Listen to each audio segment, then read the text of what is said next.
Well, we have things that we could sanction. We have very draconian sanctions, and we'll see what happens. Right now, the strait is open.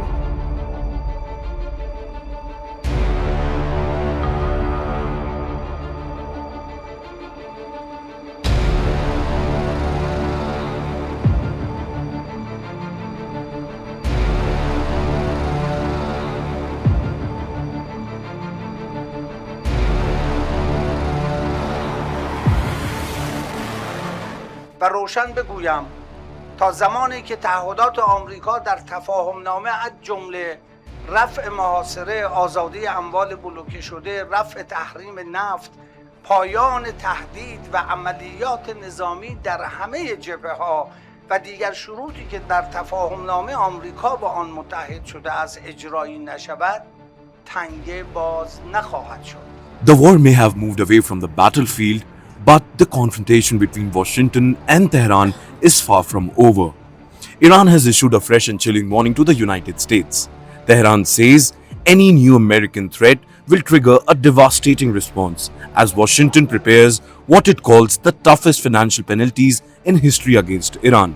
The message from Iran's military is clear.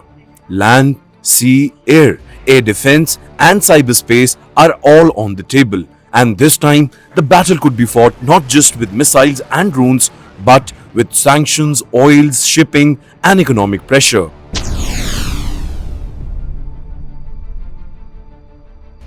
Iran's Chief of Staff of the Armed Forces, Major General Ali Abdullahi, has warned that Tehran is prepared to respond to what he called the enemy's new threats.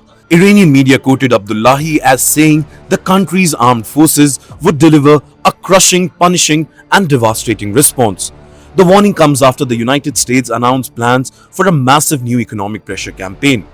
US Treasury Secretary Scott Bessent said Washington would unveil details on Monday, and the objective is not simply to hurt Iran's economy.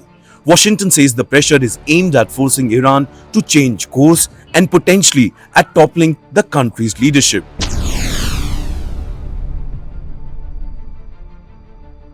The threat escalated after President Donald Trump warned countries against providing any type of lifeline to Iran. That warning could have consequences far beyond Tehran.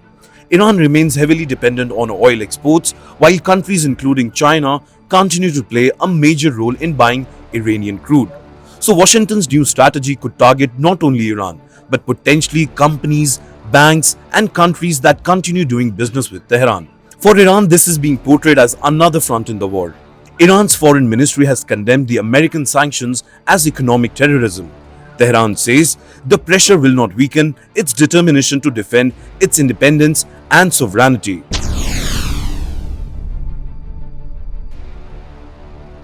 Iran's parliament speaker Mohammad Baghir Ghalibaf has also delivered a pointed message. Ghalibaf, who has been involved in mediated negotiations with Washington, claimed the United States appeared to have concluded that it could not prevail in a direct military confrontation with Iran.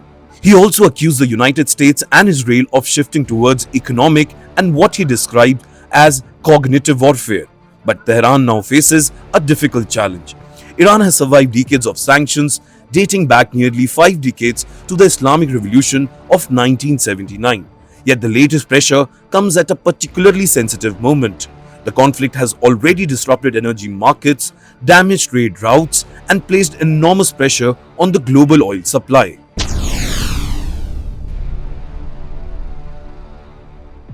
And there is one major pressure point that could determine how this confrontation unfolds: the Strait of Hormuz. Before the conflict, roughly 1/5 of the world's traded oil passed through this strategic waterway. Iran has already demonstrated its ability to disrupt shipping through the strait. The result? Oil prices jumped to more than a 3-week high after Washington's latest sanction threat. Prices steadied on Friday but remain on track for a second consecutive weekly rise. The fear is simple.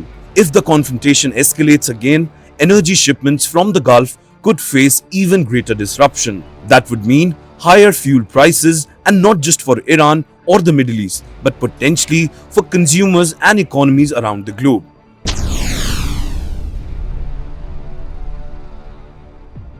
But Washington is insisting that maximum economic pressure does not automatically mean another military offensive. Treasury Secretary Scott Bessent said he was unsure why oil prices had risen following the sanction announcement. He argued that if the United States was applying maximum economic pressure, it would likely mean there would not just be a large-scale military restart. That distinction is critical. The United States appear to be trying to squeeze Tehran economically while avoiding another major military escalation. But Iran's latest warning suggests Tehran is preparing for the possibility that the pressure could go further.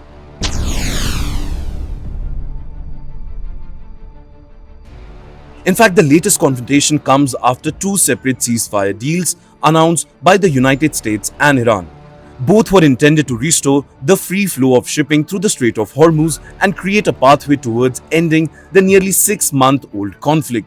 But both ceasefires quickly collapsed. The result has been a prolonged crisis that has killed thousands, drawn Gulf nations into the conflict, and rattled global markets. And now, instead of returning to diplomacy, Washington and Tehran are trading threats over what comes next.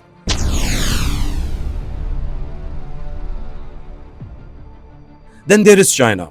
Beijing is potentially the biggest piece of the economic puzzle.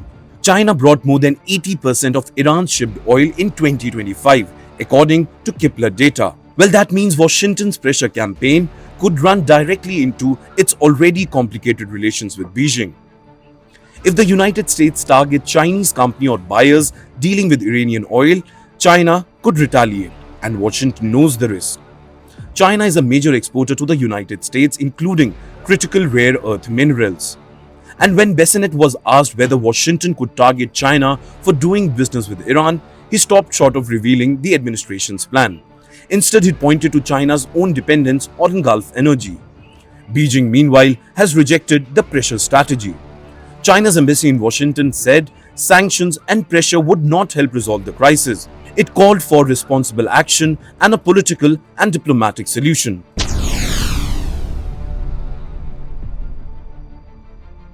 But the economic squeeze is already being felt. Offers of Iranian crude to Chinese buyers have actually declined. And at the same time, prices have risen. Now, trade sources told Reuters that the US blockade on Iranian ports reimposed on July 13th has already cut Tehran's oil shipments. That means Iran is now facing pressure on one of its most important economic lifelines, and Washington appears determined to tighten that pressure further. The question is whether Tehran will bend or retaliate.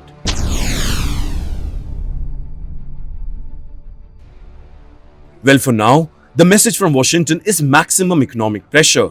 The message from Tehran is maximum resistance. The United States wants sanctions to force Iran towards submission. Iran says sanctions will only strengthen its resolve. And between them sits the Strait of Hormuz, one of the world's most important energy choke points. Any miscalculation could send oil price higher, disrupt global shipping, and pull more countries into the confrontation. The battlefield may be quieter for now, but the war is far from over.